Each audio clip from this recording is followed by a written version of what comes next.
under this. So I think that gives a lot of opportunity for these young people and the talent and the services companies, obviously, and the product companies and BPOs to excel and do what they can do. Because our biggest asset, what I always tell, is our HR and HR talent. And I think if you look across, since it's in a diaspora, and I have lived in the outside of Pakistan and for many years, you can tell by for people who have been worked outside, and we have a strong diaspora community throughout the world. When we go out there and we do things, there's some very, very strong success stories that comes out of it when we get the environment to do these things, and we want to bring the same environment to here. And we have been able to show a lot of progress and a lot of momentum that is going on there. As far as Australia, Pakistan is concerned, obviously Australia is also one of the emerging and very growing economy, and our business between Pakistan and Australia for the IT export, I think out of $3.2 billion that we do officially export from Pakistan, I think our share is about 1.25%. I think that's just an opportunity for us to continue to work on bilateral and other opportunities where we can grow this market share. And we are here for you. We will be helping you. We'll be supporting you. We are here to facilitate anybody who is interested to know anything more. Our teams are all there. Pakistan Software Export Board, along with the Ministry of IT and other agencies, are here to support you. If anything we can do to make sure that we do. The one thing I always say, for people who are on the sidelines looking for the right time and the opportunity, this is the time to do it. And one thing is, I've seen it in the last 2 decades, is once you bring people, once you experience the culture, once you experience the hospitality of the country, once you see how things are getting done here and what's the immense talent that it is, people start to change the perception. There's a perception on the online, and there's a perception what is real here is once you come in, visit, encourage people to come and visit the cities of Pakistan, Karachi, Lahore, Islamabad, as well as the second-tier cities too, because there is a lot of potential and there's a lot of opportunity, and we are here to support you. Thank you, sir. Thank you very much, sir, for your time and your kind words. To move further, I would like to request Mr. Farooq Ghori from NetSol to kindly share the opportunities that lie in Australian market for the Pakistani companies. Mr. Farooq. Assalamu alaikum. Can everybody hear me okay? Yes. Yes, thank you. So today I'll take a little bit of time and just quickly cover how Pakistani IT firms can capture a piece of the Australian market. I will also talk about some of the areas where it's easy to get into, and then other areas we all know about, so we'll focus on that. For today's agenda, I'll spend very, very little time on my profile and who I am. I'll then move into the Australian economic landscape, followed by the opportunities to engage the Australian market, some tips there, and then finally some strategic steps. Some of these might be very obvious, others might not be, but we'll go over those steps and then we'll finally end with a summary. Very quickly on myself, I am the Regional Director for NetSol Technologies. I've been with the company for the past 20 years. Have been very blessed and lucky to travel to 40 different countries to represent Pakistan and NetSol. These were conferences, trade shows, as well as projects and sales opportunities. So the whole length and breadth of the Americas, a lot of Asia-Pac and European countries. I recently did my EMBA from AGSM, which is considered an Ivy League over here. And I primarily focus on product development, quality assurance, and those things. Obviously working in AI, blockchain, and the new technology as well.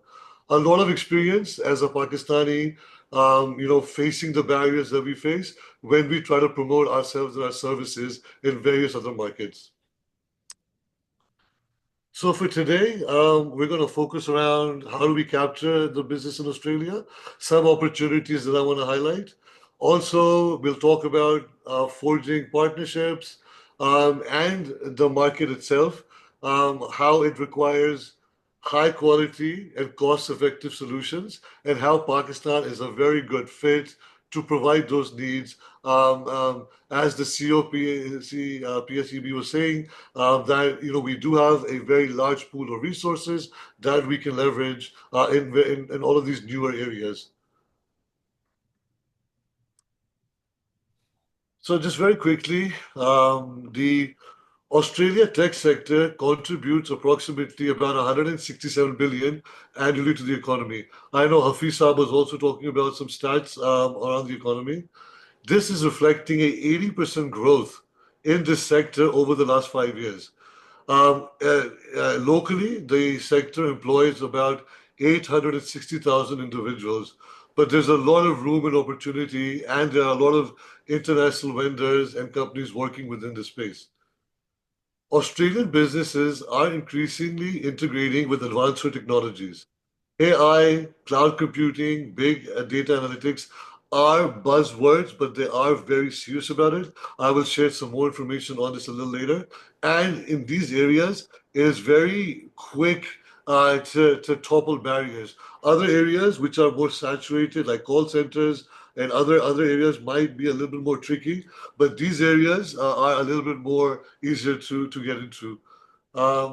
So a lot of organizations in Australia are leveraging the potential and are investing very, very heavy. There was a survey by Atlassian recently that is showing how much of the population is looking into it, but the mindset it's still that this is useless tools or technology. Even though there's a very heavy investment, there is still not a lot of adoption of AI technologies and so on. Another interesting fact, venture capital investments in Australian tech sector have increased 18 folds between 2014 and 2022, positioning the country as a serious competitor globally. Despite the growth, Australia still lags in early stage tech funding compared to global counterparts. So what this basically means is that they're looking for a cost-effective solution when they get funding to be able to deliver these solutions. So that's another opportunity where we need to be in the know. We need to understand where these funds are going and how we can approach these startups to support them and so on. One of the interesting idea, there's a $4 trillion dollar market on the super innovation or pension side in Australia. So a lot of voices are saying we should leverage these accounts and invest in future technology. So Australia is very interestingly poised to have very good investments for new ideas as well as established ideas. Finally, the startup ecosystem is thriving. Australia, Melbourne are leading the charge. Queensland and other areas are also hotspots. There's certain areas like agricultural, hospitality, healthcare, cybersecurity are very, very open right now for work from anywhere and experience from anywhere. There's also a rapid growth in the IT industry, which we talked about a little earlier, and there's a lot of support required from foreign vendors around the world. Now, we all know when a project value is over a certain dollar amount, then the company might need 2 or 3 vendors or bids to be able to go for that project. This is another area where we need to know who we're competing against, who plays in that space, and that will also help you win in certain areas or not. So very quickly, we'll talk about some very specific opportunities. I'll focus around 2 areas of cybersecurity and AI.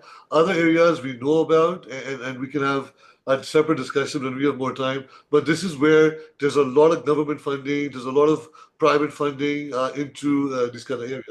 So for cybersecurity, the Australian government is substantially investing to open doors for all firms, local, international. Software development IT services are also being promoted throughout. There are certain websites or areas. One of them is called Grant Connect. Now, what Grant Connect does, it shows you which kinds of grants the government is giving to the public, whether it's the healthcare space, There was one recently in AI in agriculture where you could use AI tools in the agriculture space. So to keep an eye on these kinds of grants as well, and to approach companies that have won these grants, or to partner with a local company to apply for these grants is also a key thing to look into, especially in these key areas. In terms of AI, the landscape is also experiencing significant growth with increased adoption across various sectors. Now, the AI market in Australia is projected to reach approximately $3.2 billion by the mid of 2025, around the end of 2024, with an anticipated annual growth of about 28.55%. So once again, very substantial. The expansion is driven primarily in healthcare, agricultural, and mining. These are the core areas where AI adoption is very predominant. Government incentives. Now, this is very interesting, where the government is also promoting AI in the government. There are different policies and procedures responsible to push that in as well. Finally, there's also some very interesting ethical considerations when you do work in AI, whether that's for the government, whether that's healthcare, agriculture, and so on. The final point I'll make on AI, despite the positive trajectory, Australians still face a challenge in AI adoption. On the ground level, on the user level, there's still some resistance, which with time should be overcome. The government and industry stakeholders are addressing these issues through investments in education and training programs to build a more competent AI workforce. So keeping these two areas in mind, it's less a barrier to get into. Moving on to um, facilitating organizations.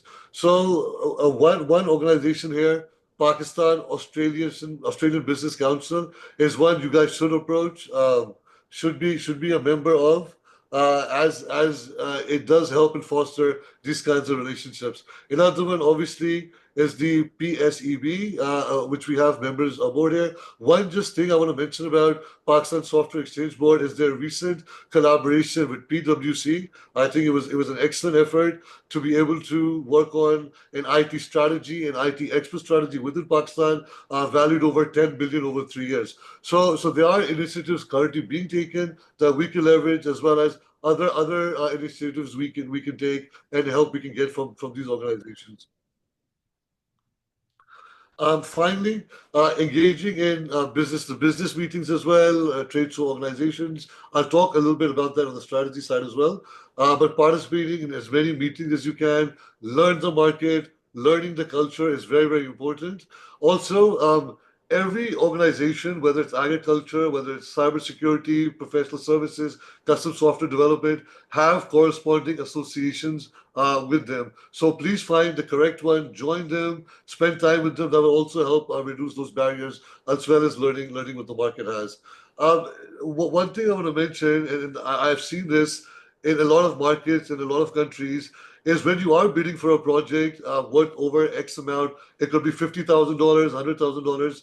Understand that the client will score you, and there is a scorecard mindset. They will score your service, your cost, and also understand that they will compare that to your next 2 or 3 competitions as well, whether that's other countries, other Pakistani companies, or local companies. So it's very important to understand the scorecard mindset and also the perception that we have when other people look at us. So these are kind of things that we want to look into. Government initiatives. I spoke a little bit about Grant Connect. There are others out there. It tells you who has the money to spend and who can then be leveraged if you can promote your own services there. So there is no harm in trying to approach these kinds of situations where you never know where they might fit. I know that there is Code Ninja and other Pakistani companies doing very well with companies over here that do have grants and that do have certain ability to work. Finally, strategic partnerships is very important, whether that's with companies, organizations, trade associations, the software boards, and other business councils. I just have 2 more slides left, and I'll quickly cover just some very basic strategic steps that are required. So going to the list of importance, obviously, do your market research.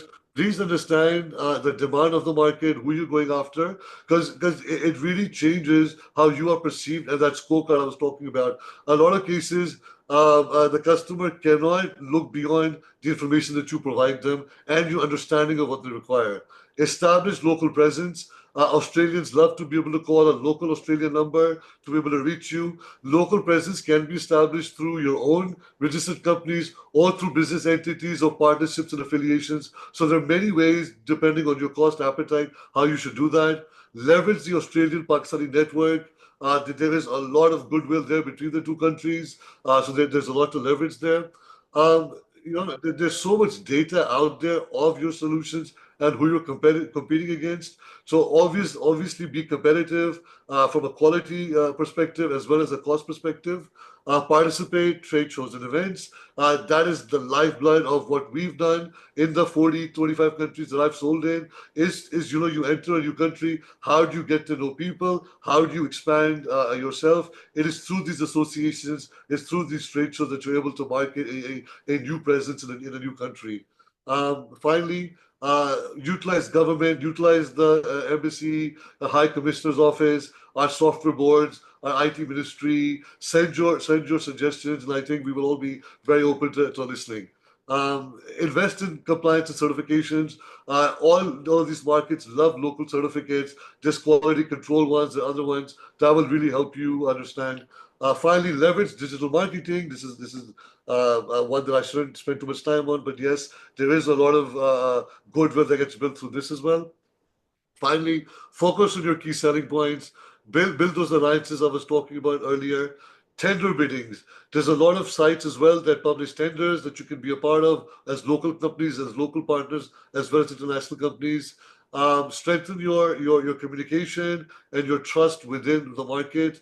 One very important point: understand the legalities of the market and the taxation. This is where if we do things the right way, it really opens up the market for other Pakistani companies and the goodwill. NetSol was one of the first companies that were listed on the Nasdaq, in early 2000s, late 1990s. And what that did was it opened up Pakistan's other companies to be able to be listed on the Nasdaq, because when you're the first one to be open to these things, others follow as well. That trust sort of builds. So that's very important. Local legal and regulation requirements also. Please understand where you're working in. Healthcare has very strong regulation compliances, so please understand those. Understand culture; it's very important for the market here. And finally, operational considerations. How will you deliver certain things within the local market? I apologize for being over time. That brings me to my summary. And I'll just quickly end on this final note. Despite the strengths, the Australian IT sector does face challenges, including a very conservative risk appetite on the innovation side, as well as a fragmented market. The industry also contends with a major skill shortage, with 38% of business reporting a shortage in the IT side since June 2022. So that's another opportunity for us. So this is skill set is required in certain areas that I mentioned earlier. In summary, Australia's IT landscape is categorized by robust growth, significant contribution to the economy. However, it maintains and enhances its global competitiveness. The sector must address challenges related to innovation funding, workforce development, and cybersecurity. Thank you very much for your time. Islam alaikum. Thank you very much, Farooq Sab, for the valuable insights.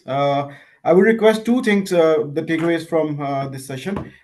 If you are kind enough, kindly share this slide deck so we can share, if it's not confidential, we can share with all the participants through email. One second, you mentioned the tender sites. So if you can, like when you share the slide deck, and you mention the most popular or the common these tender sites or companies, so we can share with the participants for their common good. It So would these be are my my pleasure. two Yes, absolutely. suggestions. Thank you. Moving on, I would like to request Mr. Rafe Kazi to share the key challenges in understanding and navigating the Australian corporate culture. Mr. Rafe Kazi from 10x. Thank you so much, Abrar, and excellent presentation, of course, as expected by Farooq.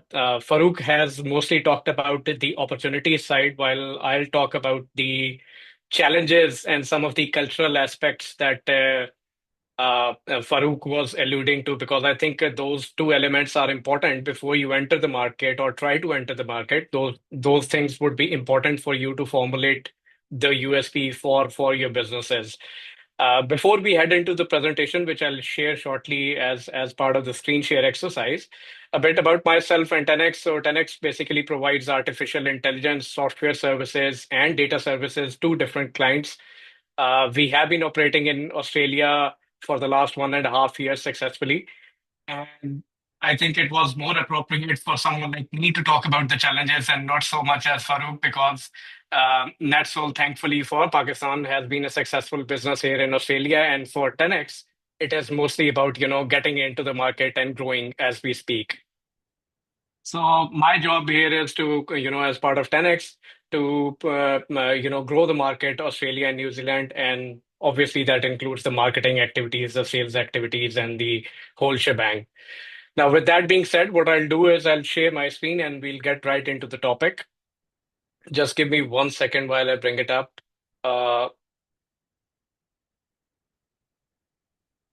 Hopefully everyone can see the screen.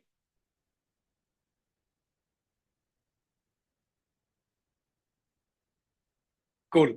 So, as I said, the topic of my keynote would be to speak about the challenges and how do we navigate the Australian market. And we'll dive right into it because of the essence of time. So, I think the first key thing to recognize when it comes to the Australian market is that everybody here has a clear-cut inclination to support the local economy. So, when we say local economy, all the Australian companies want to do business with another Australian company. So, having only the perception of a foreign entity is something that is looked down upon or would not work essentially for you. And that also leads into the other point where if we are providing as Pakistani companies or Pakistan-based companies, offshore only model is not gonna really stick. Some people would be okay. As you said, there might be some cost pressures and they might want to do offshore only. But most, if not all, the people would be looking for a mix. So that means having an on-site presence is going to be extremely important. And with that on-site presence, that also means that the talent available in the market within the Australian borders is going to be an expensive proposition. So it requires a commitment from the business. It requires a personal commitment as well to hire people and put the feet on the ground. That being said, Farouk alluded to one of the key importance of the laws and regulations, and one of those key things is the data sovereignty. So, like European GDPR, Australia has its own version of the data sovereignty. Not drastically different, but definitely more stricter in the sense that nothing can leave outside the Australian borders. There have been data breaches because of which the government, semi-government institutes, and other companies, corporate startups, everybody is conscious about them. So you'll need a very clear-cut IS policy, and not just the policy, the execution of it. And you'll have to, time and again, prove that as well. So essentially, that is one of the key aspects that any company who wants to enter in terms of IT sector should focus on. The other element which Farouk was alluding to, and I'm glad that we have got the same point of view, the Australian culture or the Aussie culture is kind of different to the US culture.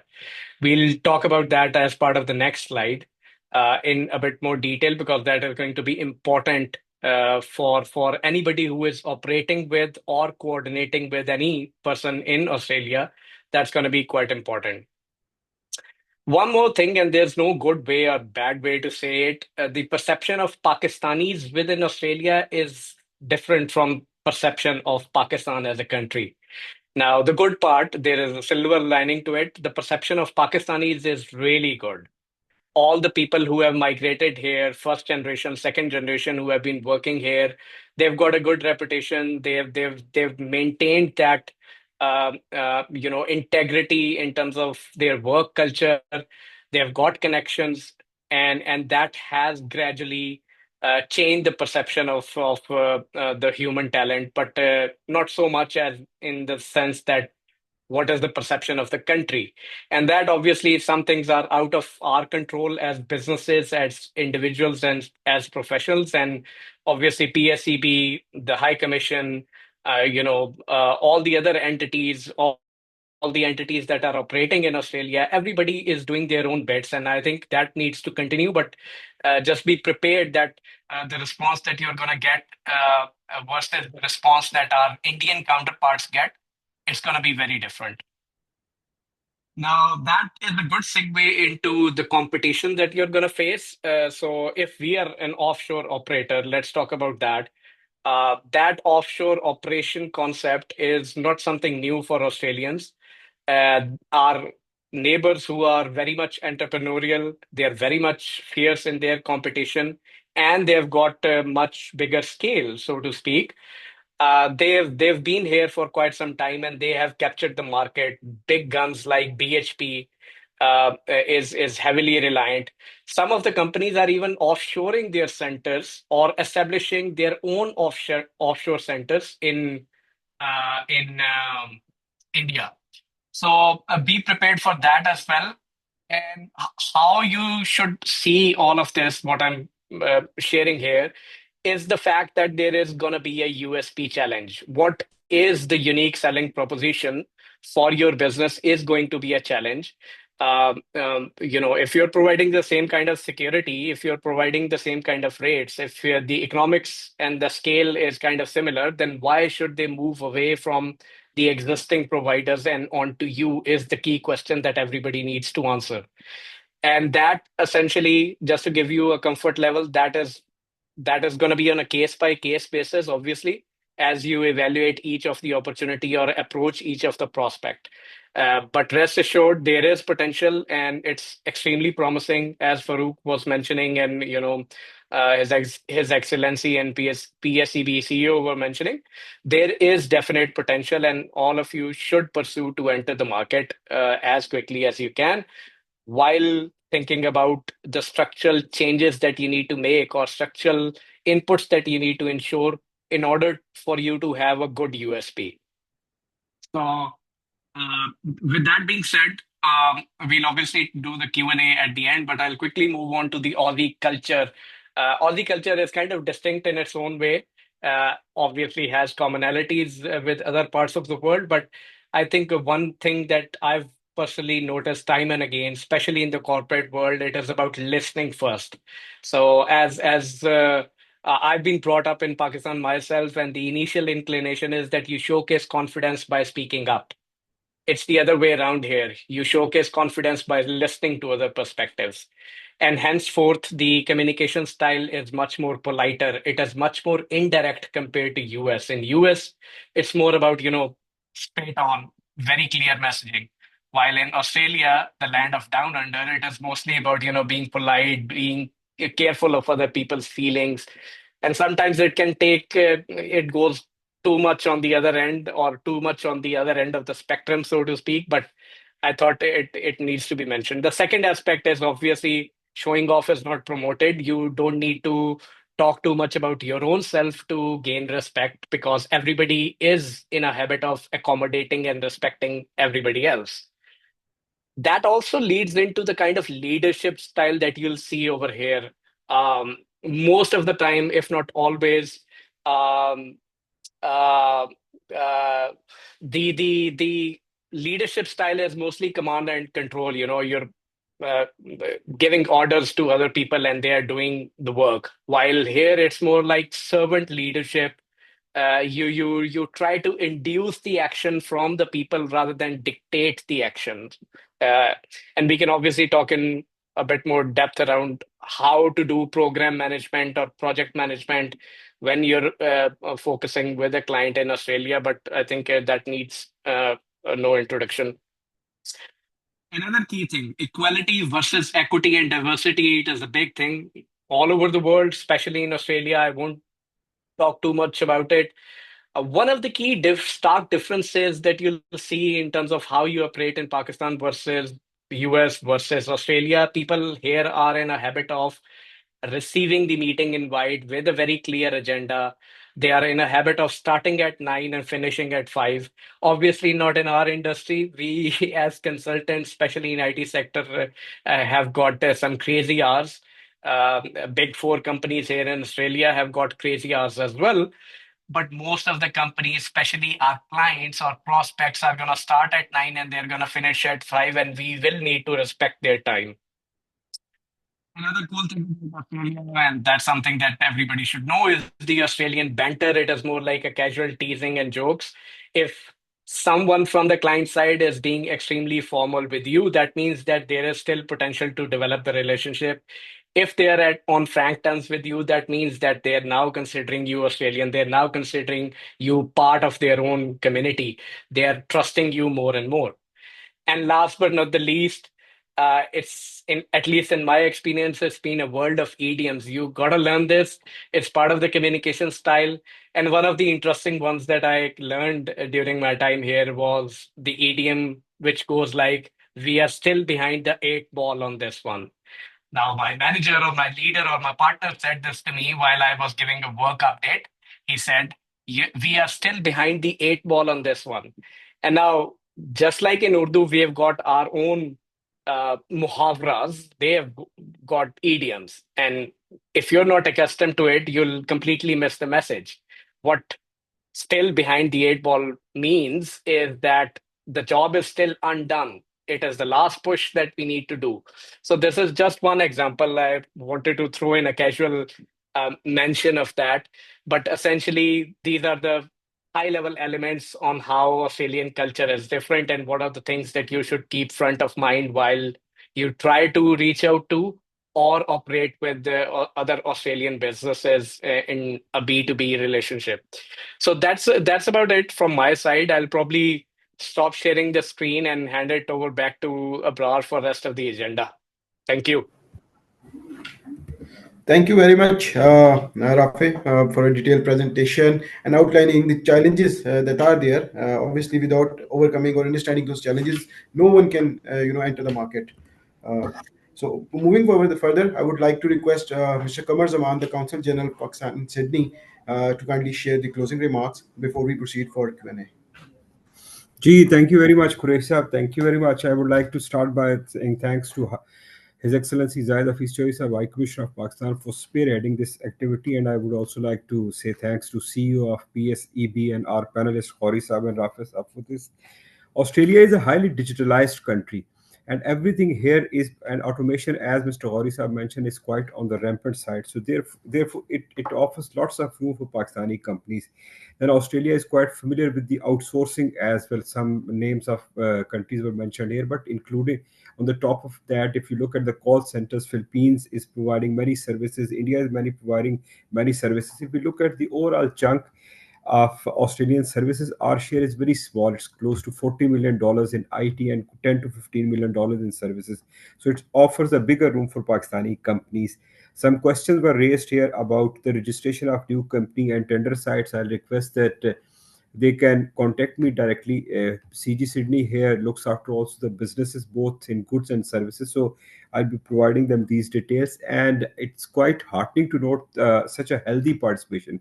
Frankly speaking, we were like when we were going ahead with this activity, we were not very much confident that it would be success, but the number of participants is quite on the higher side. So it gives us lots of confidence that we keep holding such activities on on every 3 to 4 months time.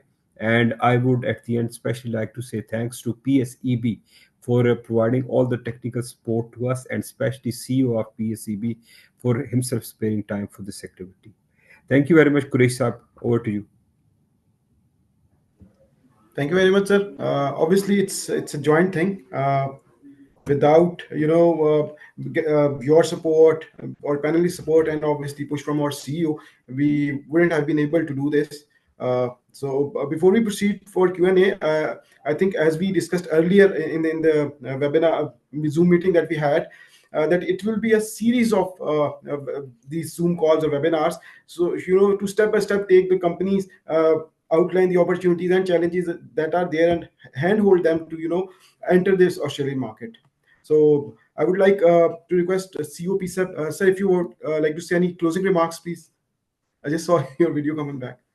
No. Thank you so much. I think this was a very insightful. I think I learned a lot because I think it's always good to hear back from the practitioners in the industry on the ground. So thank you, 10X and NetSol folks, that you guys were presenting them, not just the opportunity, but also some of the learnings that you have had. So this is great. And hopefully we can work through together on all of these opportunities and the challenges that come together. So we are looking forward to it. Abrar, thank you for coordinating this, and Consul Generals and the ambassadors, thank you for organizing this. We are always here, available whenever you guys need anything, and we hope to grow this partnership together. Thank you very much, sir. So now for question answers, anyone, if you have a question, kindly raise your hand so I can pick your questions randomly and throw it to the relevant panelist.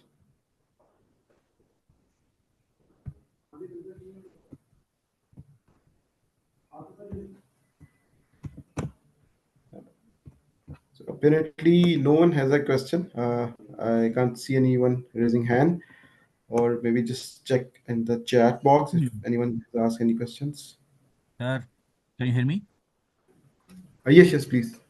I have a question for Gauri Saab and Rafi Saab and Ambassador Saab. Actually, we are an ICT company. We are doing managed services for the telecom and networks as well as for the softwares. So is there any opportunity beside these software chaps? There's a lot of things like SD-WAN is prevailing in Australian market, as I heard by some colleagues.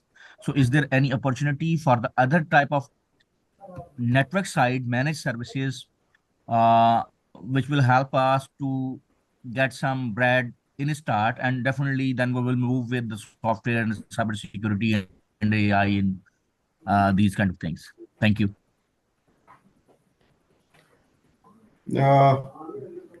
I can go first and then defer to the Yes, please. panelists.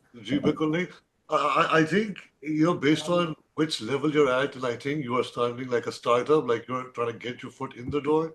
So usme bhi, there are certain associations. There are associations for software. There are also for professional services. There are also for network infrastructure as well, right? So it's all about कि आप सही वाला ढूंढें अपने लिए और वहां से शुरू करें आप. Now, how you identify the right one? दो तीन basic चीजें. Who the audience is? How much are they asking you to spend? Those are basic questions you पूछ सकते हो to identify. There are a lot of associations, so which one would be the right one for you? I hope this answers the question. So move on to the next one. Mr. Wajid Ahmed, kindly share your question.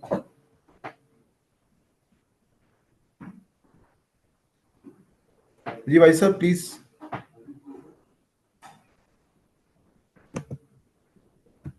I think there's something wrong with his mic probably. So Mr.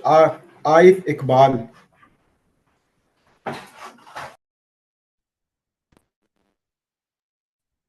Hello, Assalamu alaikum, everyone.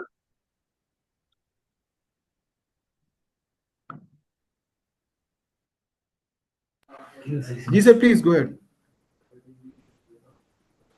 My question is about the setting a business and licensed and company registration, as earlier one person mentioned in comments, how we can coordinate with the embassy or consulate to establish a company or make the contacts with the IT tech companies in Australia. Have any specific arrangement platform or making some group or list of companies which are interested with Pakistani tech companies? So how we can collaborate with them? Please guide us. Abrar, do you want me to take that one? So please. Sure. So I'll probably share my experience and try to answer the question. I think कुछ conditions हैं Australian laws and regulations हैं जिसकी base के ऊपर जिनको understand करना number one सबसे ज़्यादा important, and then you actually perform the registration. So any legal entity that is registered in Australia it needs to have a director who is residing in Australia. So ऐसा नहीं हो सकता कि कोई भी Australian legal entity है, कोई business है जो कि कंप्लीटली आउटसाइड ओन्ड है, यहाँ पे एक रेजिडेंट डायरेक्टर का होना बुक्स के अंदर बहुत जरूरी है. So that's probably number one. Second element is कि ये जो प्रोसेस है, obviously I have got personal experience while setting up the company, so I'm happy to have offline conversations or a separate webinar, so to speak. But it's kind of a 3 months process in which you hire your own accountants, you hire your own lawyers, you perform the registration according to the ownership structure that you have set up, whether it is a offshore, whether it is a wholly owned subsidiary, or you've got some shares given to the resident directors, and whatever that structure is. It's going to take about 2 to 3 months to set up the company, in my experience. And then it is more about reaching out into the market through the different mechanisms that Farouk was mentioning about in terms of partnerships and so many other things. So I hope that gives you some idea of how it's like. The process can speed up, but hopefully we can have a separate offline conversation to discuss the details. Thank you, Rafe, Thank you. Thank you, Rafe, for taking this question. But let me share that we at the High Commission for Pakistan, and particularly our Consulate General in Sydney, we also have the in-house capacity to advise you on that.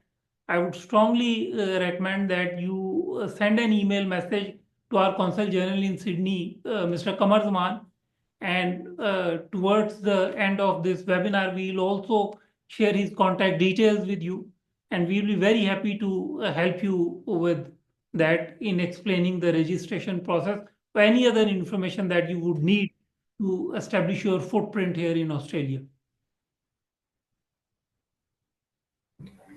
Thank you, Thank you sir. very much, sir. Next is Mr. Saqib Vohra. Please share your question. Hello, everyone. First of all, thank you very much for organizing this wonderful session. I wanted to discuss a question with Mr. Farouk. He mentioned a great opportunity in the finance area, particularly the superannuation area. So myself, I am a ServiceNow consultant, and we have been operating in Australia for quite some time. However, we have noticed a great friction when entering the banking sector or the financial sectors. Are there any regulations that we can comply by or fulfill or register, or is there any go-to-market strategy you can please suggest, or anyone else can please suggest, to tap the financial industry, particularly the Australian superannuation? Thank you. Saqib, that's a very, very good question. Interestingly enough, for NetSol, that's the sector that we work in, is the financial services sector. And it's one of the hardest sectors to get into. And not only would you require the right certifications to prove to Australian companies that you understand how to manage data, because obviously in superannuation, credit cards, financial services, you're managing their financials. It's very, very secure. So the way to reduce the barriers would be certifications.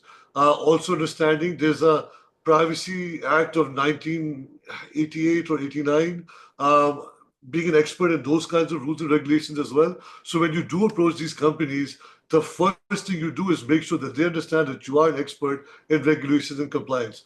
Once you've established that, it becomes a little bit easier. Saqib, this is a very long discussion. What I will do is I'll send you my email and WhatsApp privately. Maybe we can have an offline on this. But having said that, there is a way to go about it. But it is more complex than other. It's more reward as well than other industries. Thank you. Mr. Umair Zaman. Thanks, Abrar, for taking me in. So it's a wonderful webinar, I must say, and briefly summarize. So I have two questions. One would be partially a suggestion from my side as well. One thing is based on the experience that people are actually, those companies working already in the Australian market, what do you think that the Australian market is more product focused or services focused? Because when we go to the Middle Eastern region, they are more attracted towards the products. And what we have noticed, while if we work in the US region, they have, since I mean the region is very big, so we have good ample room for the services sector as well. So that's my number one question. What should we be focusing on for the Australian market? And number two is maybe it could be a suggestion that do you think or have you ever thought of having a portal or something where we can enlist all the Pakistani companies and they can be, they can come on one platform and then the Australian companies or the people seeking technical support, maybe they can on those portals and maybe, they can shortlist the companies or contact them for any particular services they might be looking for. Uh, uh, for the second part of the question, I would like to share that we have a tech leads portal. All the PSCB members, we have their profiles at one place, and we share it with different countries through our trade counselors in their respective regions. Not specifically for Australia as yet, but that is something that we can work on and discuss with the Consul General. We are in collaboration. Like this webinar is one outcome of the collaborations that we have. So we can obviously think through it. And for the first part of your question, obviously, Mr. Farooq Gauri or Rafe would be in a better position to answer this, because they are based out of Australia and they are having business in that market. So Farooq Saab or Rafe, any one of you who would like to answer the first part of the question? I can maybe chime in. And then obviously Farooq, who has got much more experience of the Australian market, can mention his experience as well. So it's a very important question, product versus service focus. Our experience thus far has been that it is both. Some companies clearly prefer products, while the other companies clearly prefer services. Product is preferred because people want a cost-effective solution. They don't want the large or long time to market. They want to quickly grab something and start using it. But at the same time, we have seen that there is always a sentiment present in the Australian entities in terms of customizing what they want. So it's heavy customization, and hence the reason eventually some part is always tilted towards services. But it's always important, and that could be your go-to market strategy, that you have a product. Many prospects or customers in banking prefer, off-the-shelf AI models, off-the-shelf software models and products. So this could be part of your GTM, but there would be some customizations, and it's going to be a case-to-case basis depending upon which industry you're targeting and which person or scale you're talking to. I think, Rafi, I completely agree with your response. And the way I would look at it, to be honest, I would look at it in reverse. What is your strength? Is it product or services? Now, I can tell you that on the selling side, if you have a product, your life is easier. Services, you're competing with the normal countries and normal areas. The biggest country we compete with on service is India.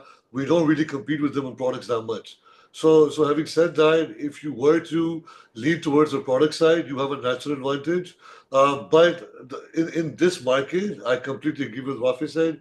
It's both. You can have a very lucrative practice on both product and services side. Krishna, I would also like to add a bit to the second part of the question, that is the portal. I am not very sure if having a specific portal for the Australian market, we can undertake that effort if we see value in that. And I would like to have more feedback on that. But as far as connecting with the Australian side, I think there is one organization by the name of Australian Information Industry Association.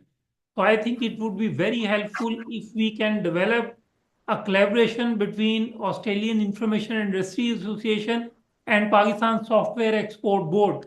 I think that would provide the businesses on both sides to easily connect to each other. So that is something that we can explore and see if we can initiate a dialogue on that. Thank you. Thank you very much, sir.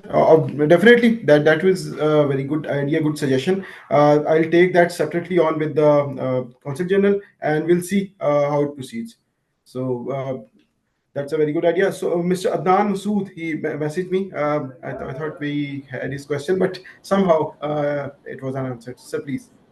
Thank you very much for the opportunity. First of all, I would really like to congratulate the High Commission and the Software Export Board for organizing this forum and bringing together the right people to have this discussion.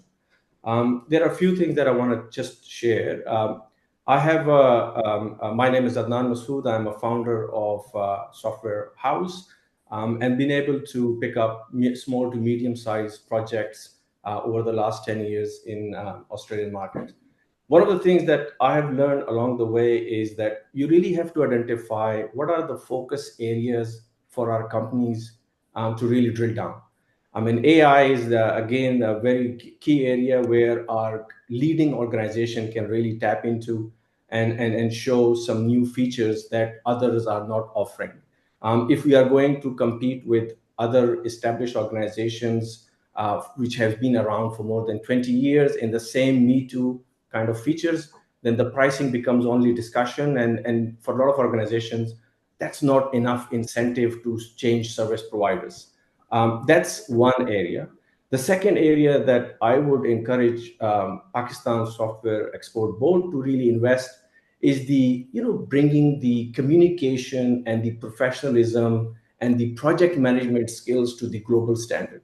The coding is exactly the same whether you are doing it in Sydney or in Islamabad or anywhere else. But the difference between the coder or designer or project manager in Sydney and Pakistan is really about how do they manage client expectations, communicate deliveries, and that is the key area where I've seen Pakistani companies fall short significantly. Larger groups like NetSouls and the like, they have that capability, and that's why they've been successful around the world.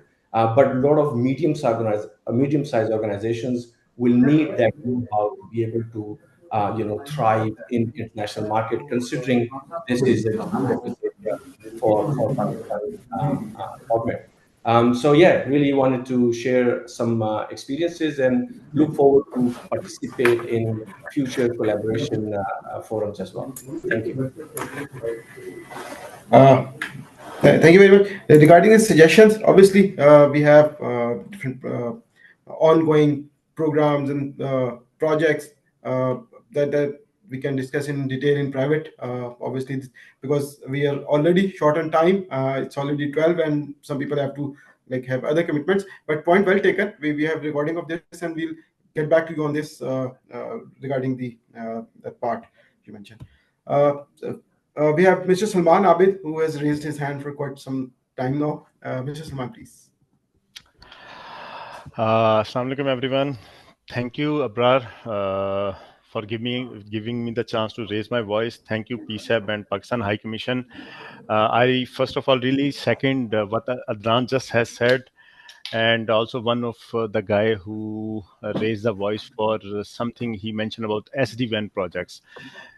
I have a very basic question over here, and I have just shared the screenshot of Pakistan IT export roadmap from Tech Destination Pakistan website officially, which is available, from where it is clearly we can see Australia is not there. Okay, which means you guys are planning to add it in your roadmap.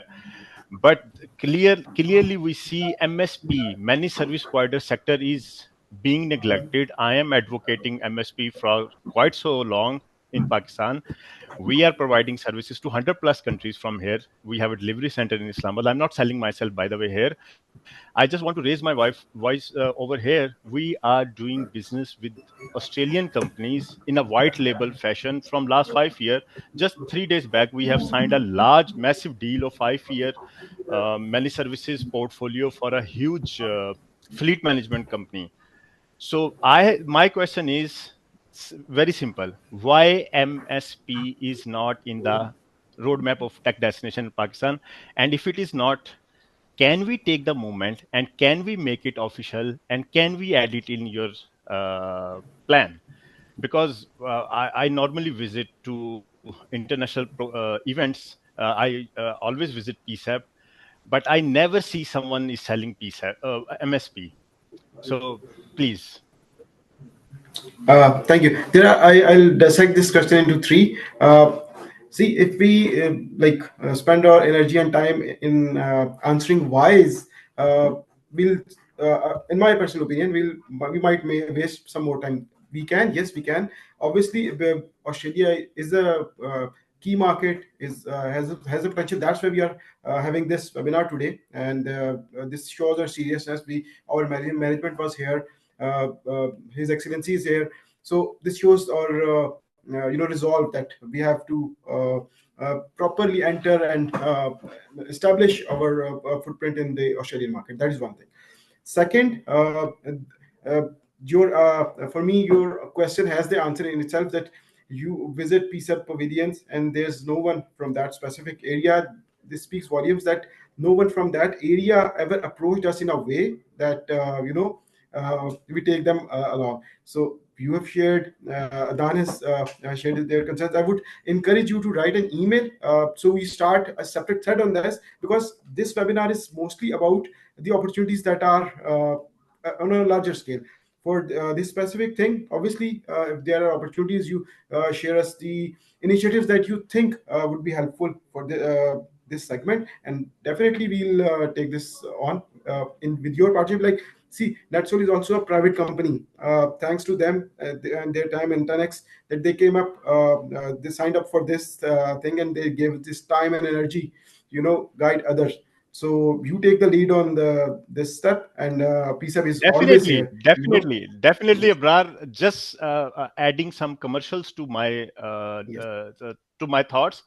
MSP worldwide is about to grow in next 8 years with $400 billion market capital. I have already reached out to IT Ministry. I have shared my presentation how we can bring MSP business to Pakistan, and we can completely change the IT export, your roadmap. $400 billion is totally virgin in your roadmap. So please add it. It's virgin dollars sitting out there. We can grab. I can get 1 billion, but if you guys can connect me, we can get 100. Sure. We are here. PSAB is all for this. Let's start a separate thread on Sure. MSPs, and then let's see how it goes. So moving on to Mr. Shahid Janjua, SJ Tech.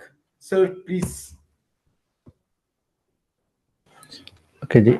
Assalamu alaikum. Thanks, everyone. And thanks, PSAB and Australian High Commission for arranging this seminar. So my question is from Rafe. So he's already working over there. So yes, so actually we are looking for services for providing services in health tech, and especially managing information systems, related health information systems. So can he guide us that how to go in the market?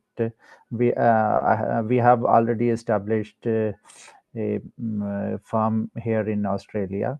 We have that. So now we are going to work on go-to-market strategy, and that's why we are here. So can Rafi guide us about this? Thank you. Sure. Thanks. Look, I guess आपका जो question है, that is more around the specialty or a specific industry, which is health tech. But the way to grow is going to be pretty much the same as what Farooq was mentioning, right? So the GTM has to include attending events, attending seminars, connecting with people, doing networking, excessive networking, building that network, building the relationships and the trust. You start from there. And then if, let's say, your product strategy is top notch, you have got a product for the health sector that is needed, then that's your starting point. But essentially, I wouldn't say that, or at least in my experience, I wouldn't quantify it as you need to have a separate strategy for healthcare versus a separate strategy for finance versus other industries. The fundamentals are gonna always remain the same. and those same fundamentals have to be applied regardless of the industry. That's at least my point of view. But since Farouk has been talking about, how to get that growth factor or how to establish ourselves as the incumbent players in the market, I'll probably take his opinion on your question as well. And, it's a lot of little steps. It's a lot of little things that gets you to the direction you want to go. Yeah, I will share obviously the presentation. It's got the steps defined in there. Within those steps, there are other steps, but yes, there's a way using the right associations, the right people, and even for NetSol, NetSol is big today, right? When we entered Australia, this was 2001, and we had nothing. We entered Thailand. It was 1996. We had nothing. We entered China 2004. Not a single customer. So once again, just one lesson that I'll share with you. Netso's first project, when we did receive it, it was a product-based project. We got it. We didn't have an official meeting. We had nothing. All we knew was some information about somebody needing a meeting. So we took that. So associations are places where you get the information. Once you've gotten the information, you can then translate that into actual strategies based on that. Because a lot of times, opportunities comes from the most unusual locations, but you have to be present at the right place to get them. That would be my 2 cents. But I completely echo what Rafi said earlier. Thank you, Arvind. Very rightly said. So probably the last question, Mr. Fazan Faz, because we've already spent 11 minutes more than our scheduled time. Thank you, bro. I won't take much of your time. Good to see you after 6 months, right? We met in Shenzhen, along with I also met Salim Ghori Saab as well. So I just wanted to be quick. So we are a German-based infrastructure and sustainable smart cities company. I'm on the vacations to Australia, right, chilling out, and I just received a message from a brand that we're going to have this meeting, right? So I really wanted to ask Rafe and Farouk Ghori Saab, really looking forward to expand into the sustainable smart cities and automation. Can you please let me know about its potential and how we can enter into the Australian market? Is setting up a company and hiring pre-sales and sales team a good idea? Or you guys can connect us with the relevant people. Thank you very much. Did you want to go first, or? That's okay. Go for it. Sure. So in my industry, automation, robotic process automation. I don't know if that's Fizan, close to what you do. That's very hot and heavy now. Taking any of these menial tasks and turning them into any kind of automation. We would recommend it. As something that the industry is looking towards, and where all industries are heading eventually. So it's something that even within NetSol we're looking at. So my answer would be to understand your own risk appetite, to look at what funds you can invest, look for the right partners. We never suggest doing these markets alone. Obviously, there's organic growth and there's inorganic through partnerships and whatnot. So yeah, it's a complex question, but in principle, I would say yes to you're looking at the right area, and I would say to have a very good strategy. And yeah, the potential is limitless in that space over here. Just adding my Okay. Yeah. Please, Rafe. Adding my 2 cents to what Farouk said, I think there is absolutely a lot of potential. Australians are, and that's, by the way, another thing relevant to the culture. The US market is much more advanced. The Australian market is still trying to catch up, and it's always going to play the catch up. So if you've got a European experience, or let's say the US experience in smart cities, and you can bring that knowledge, bring that expertise here, it's going to mean a lot. The governments are always looking to do digitalization, not just in terms of software and its associated managed services, but also the smart city concept, right? It's always there. They are focusing on it, in my experience. Using computer vision to check the traffic, or read out the traffic, and managing the intersections, and designing road plans. There is so much more to this, and and there's a lot involved in this. Just a few months back, one of the biggest telco companies, and I know it's not directly relevant to the smart city concept, but they were facing a challenge with their uh, ability to fix problems at remote sites. And for that, they wanted to develop computer vision solutions that using satellite imagery could check which is the best pathway to take towards that site because there are no roads. So I'm just explaining on a concept. It does not directly need to be associated with smart cities, but yes, there is a definite potential. Got it. And if you've got success stories, that's going to mean something. The second question is, how do you reach out to those companies? That's another whole ball game, and through partnerships, through mediums, is probably going to be the best way to go. Okay, thank you. Last thing, I would love to meet you guys. I hope Abrar can get me connected with Pakistan Embassy and Pakistani region industry leaders in Australia. I'm in Melbourne right now, and I can fly to meet you guys if you're in the cities. Looking forward to it, Abrar and team. Thank you. Sure. Thank you very much. So I think it's all from our side. Thank you very much to all the participants, and most especially His Excellency Mr. Zahid Hafiz Chaudhry, Pakistan's Commissioner to Australia, Mr. Farooq Ghori from NetSol, Mr. Rafiq Qazi from 10X, Mr. Kamar Zaman, the Consul General in Sydney, and the whole embassy team for coordinating and making this possible. Thank you very much, and I'm sure this isn't the last of the lot. We'll have more to come. Thank you from my side. Mr. Kamar, you would want to One say more something? thing. One more thing. Kamar Saab, I would love to meet you as well. I'll surely ping you up when I'm in Sydney.